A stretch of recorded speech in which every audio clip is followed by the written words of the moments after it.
Que la grâce du Seigneur Jésus-Christ, l'amour de Dieu et la communion du Saint-Esprit soient avec vous tous. Amen.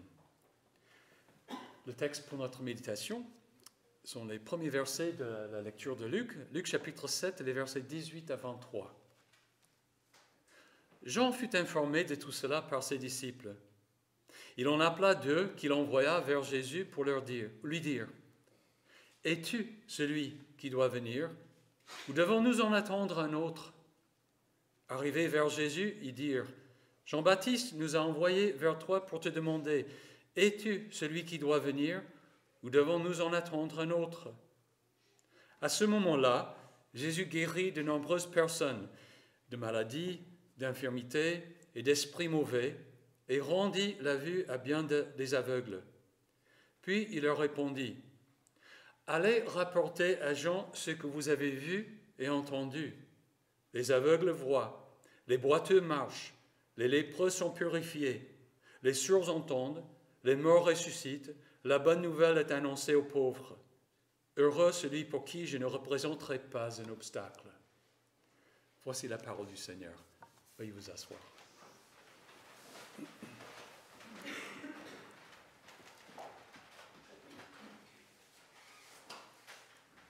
Jean fut informé de tout cela par ses disciples. Évidemment, notre lecture a sauté quelque chose qui s'est produit avant le texte que nous venons de lire. De quoi Jean avait-il été informé? Il avait été informé que Jésus avait guéri le serviteur d'un officier romain et qu'il avait ressuscité le fils unique d'une veuve du village de Nain. Étant informé de tout cela, Jean a appelé deux de ses disciples et les a envoyés vers Jésus pour lui dire « Es-tu celui qui doit venir? Ou devons-nous en attendre un autre ?»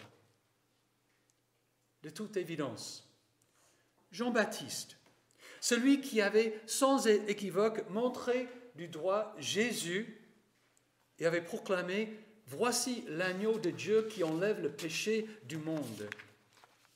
Celui qui avait encouragé ses propres disciples à le quitter pour suivre Jésus.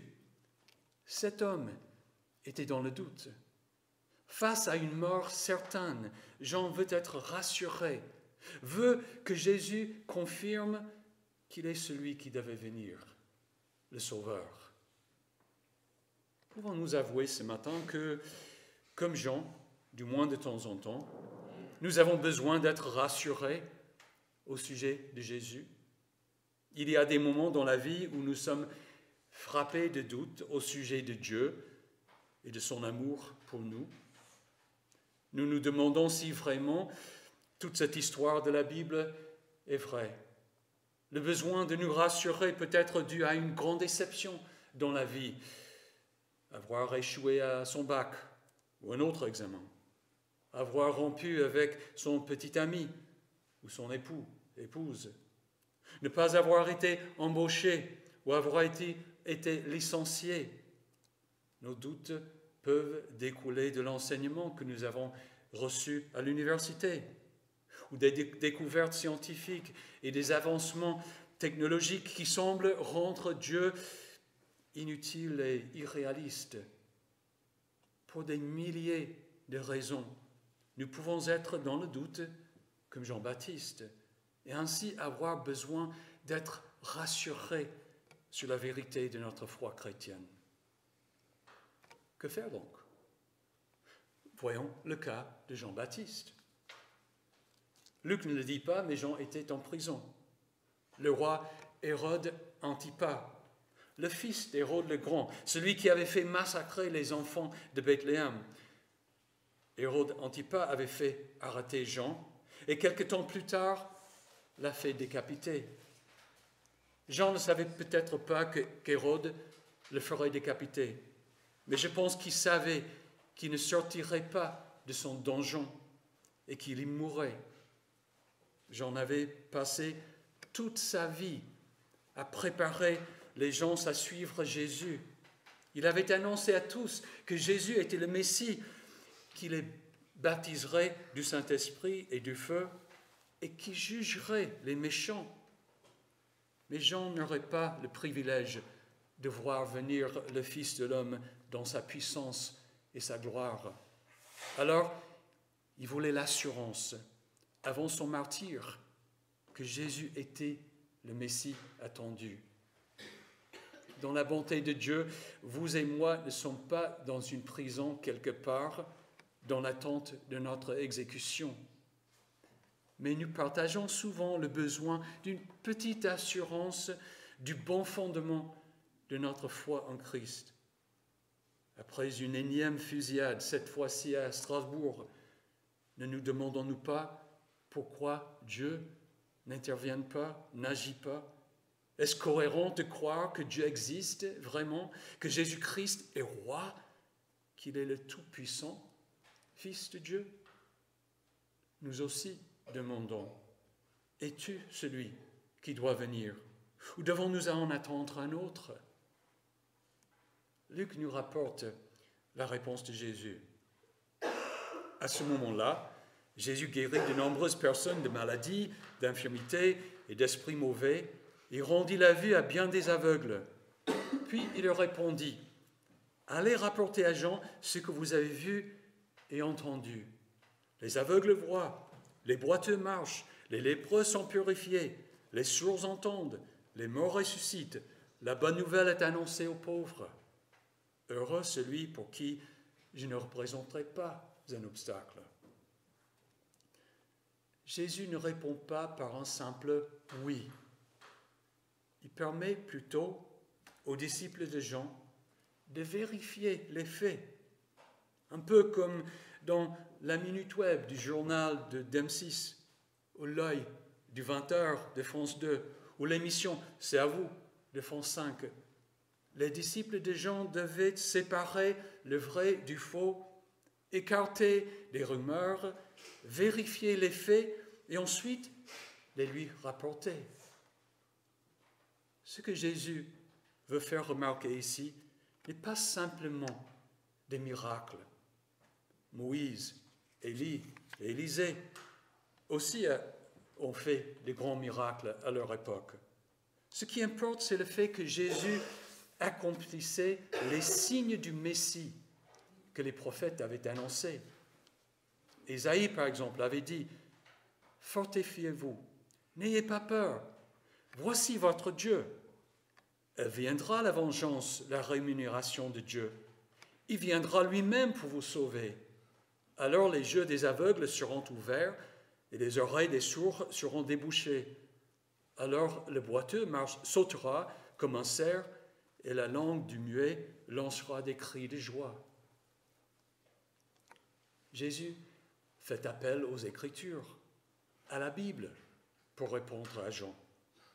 En constatant que Jésus accomplissait ce que la loi et les prophètes avaient dit au sujet du Messie, les disciples de Jean devaient pouvoir lui rapporter que oui, sans aucun doute, Jésus était celui qu'on attendait. J'espère que vous avez vous-même bien constaté que dans les évangiles, Jésus cite très souvent la loi et les prophètes. Il les a cités lorsque le diable l'a mis à l'épreuve. Il a cité les Écritures pour justifier de ses actions les jours de sabbat.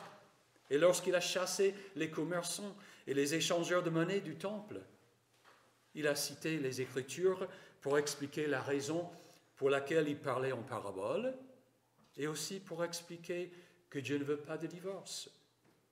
Par les Écritures, il a défendu la doctrine de la résurrection et sa divinité. Dans la suite de la lecture de Luc aujourd'hui, Jésus a cité le prophète Malachi pour établir que Jean-Baptiste était un prophète. Oui, je vous le dis, et plus qu'un prophète. C'est celui à propos duquel il est écrit « Voici, j'envoie mon messager devant toi pour te préparer le chemin. » Mais qu'est-ce que tout cela nous apporte à nous? Exactement la même chose que pour Jean. Jean avait le rapport de ses disciples, de ses hommes de confiance. Nous avons les rapports des apôtres de Jésus-Christ, que nous avons jugés dignes de confiance. Puis, comme Jean, nous avons le témoignage des Écritures et l'accomplissement de ce témoignage.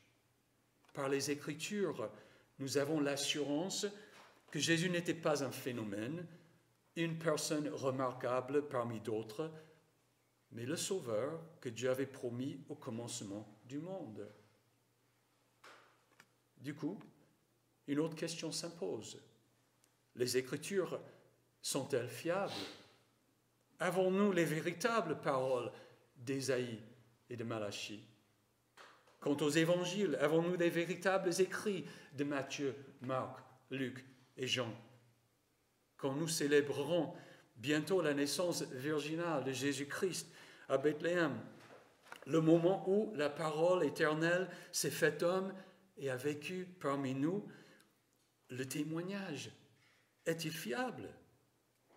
Comme dans le film Jésus l'enquête, que nous avons visionné en octobre, y a-t-il des preuves de la fiabilité de la Bible? Oui. Par exemple, jusqu'à il y a environ 70 ans, le manuscrit le plus ancien de l'Ancien Testament, c'est-à-dire les Écritures hébraïques, la Bible de Jésus, datait de 1000 ans après Jésus. C'était bien éloigné des jours de Jésus. Puis, en 1947, on a découvert ce qu'on appelle maintenant les manuscrits de la Mer Morte. C'est une collection de 970 manuscrits qui comprennent tous les livres de l'Ancien Testament, à l'exception du livre d'Esther. Tous les livres bibliques ne sont pas complets, mais il y a des copies complètes d'Ésaïe, par exemple, qui datent de plus d'un siècle avant Jésus-Christ. Un spécialiste a noté que les 2 exemplaires d'Ésaïe découverts dans la grotte numéro 1 de Qumran, près de la mer Morte, en 1947, avaient environ 1000 ans de plus que le plus vieux manuscrit portant une date connue jusqu'alors. On a cependant constaté que 95% de leurs textes étaient identiques mot pour mot à notre Bible hébraïque usuelle. Les 5% de divergence consistent essentiellement en fautes évidentes de copie et en différences d'orthographe. Le message révélé n'est absolument pas affecté. Alors l'Ancien Testament est fiable. Nous avons les mêmes écritures que Jésus lisait et citait. Le Nouveau Testament en grec est aussi bien préservé. Nous avons aujourd'hui plus de 5800 manuscrits et fragments de manuscrits. Un petit nombre d'eux datent du IIe siècle, c'est-à-dire de moins de 100 ans du vivant de Jésus et de ses apôtres. Et un grand nombre de manuscrits datent des IIIe et IVe siècles, c'est-à-dire de 100 à 30 ans après Jésus. Par comparaison, les manuscrits des auteurs grecs sont beaucoup moins nombreux et datent de plus longtemps après l'original.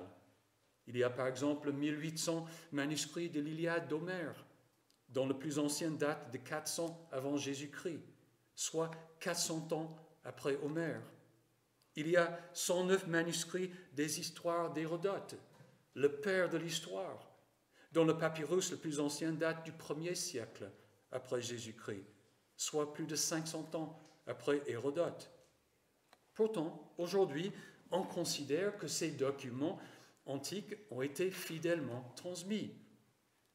À combien plus forte raison doit-on accepter que les documents du Nouveau Testament ont été fidèlement transmis, puisque par rapport à ces autres, ces manuscrits sont plus nombreux et plus proches chronologiquement des originaux. Il est vrai que les milliers de manuscrits du Nouveau Testament présentent des milliers de variantes. Cependant, une étude soigneuse révèle que la majorité écrasante de ces variantes sont des différences d'orthographe ou une erreur de copie parce que 2 mots ont la même prononciation, ou même plus tard parce qu'un copiste a voulu corriger la grammaire. Le résultat est que nous avons la certitude que le Nouveau Testament en grec est fidèle à 98%. On pourrait en dire beaucoup plus à ce sujet, mais l'essentiel doit être clair. Notre Bible est fidèle. Nous connaissons parfaitement le message révélé. Cela ne prouve pas de façon empirique que Dieu a parlé à Moïse ou que Jésus est le Fils de Dieu. Nous n'avons pas vu ces faits de nos propres yeux, nous ne les avons pas entendus de nos oreilles, nous ne les avons pas touchés de nos mains. Mais la certitude d'une Bible fidèle prouve que ni les Juifs ni l'Église ont fabriqué des histoires. Du coup, nous savons ce que les prophètes, Jésus et les apôtres ont dit. Nous sommes certains que Jésus a dit à Jean, « Oui, je suis celui qui devait venir. » Nous sommes certains que Luc a dit que Jésus est né de la Vierge Marie, a été crucifié sous Ponce Pilate, est mort et ressuscité le 3e jour. Nous connaissons parfaitement la bonne nouvelle qui a été prononcée, proclamée. Notre foi chrétienne n'est pas une foi aveugle et naïve. Elle se fonde sur des faits dont beaucoup sont historiquement vérifiables. Elle se fonde sur un message et une doctrine transmis fidèlement. Du coup, lorsque nous sommes dans le doute, lorsque nous avons besoin d'être rassurés du bon fondement de notre foi, lorsque notre foi a besoin d'un vaccin de rappel, nous n'avons qu'à faire comme Jean l'a fait. Revoir, relire, réécouter les faits, c'est-à-dire les Écritures. Ce n'est pas pour rien que l'apôtre Paul a écrit à Timothée. Quant à toi, tiens ferme dans ce que tu as appris et reconnu comme certain, sachant de qui tu l'as appris. Depuis ton enfance, tu connais les saintes Écritures qui peuvent te rendre sage en vue du salut par la foi en Jésus-Christ. Jésus a dit aux disciples de Jean, « Allez rapporter à Jean ce que vous avez vu et entendu. Les aveugles voient, les boiteux marchent, les lépreux sont purifiés, les sourds entendent, les morts ressuscitent. La bonne nouvelle est annoncée aux pauvres. Heureux celui pour qui je ne représenterai pas un obstacle. » Avez-vous besoin d'être rassuré dans votre foi, besoin d'être revitalisé, motivé de nouveau? Méditez alors la parole de Dieu. Médite-la jour et nuit pour agir avec fidélité conformément à tout ce qui est écrit, car c'est alors que tu auras du succès dans tes entreprises, c'est alors que tu réussiras. En effet, l'Évangile est la puissance de Dieu pour le salut de toute personne qui croit. Amen. Que la paix de Dieu, qui dépasse tout ce que l'on peut comprendre, garde votre cœur et vos pensées en Jésus-Christ pour la vie éternelle. Amen.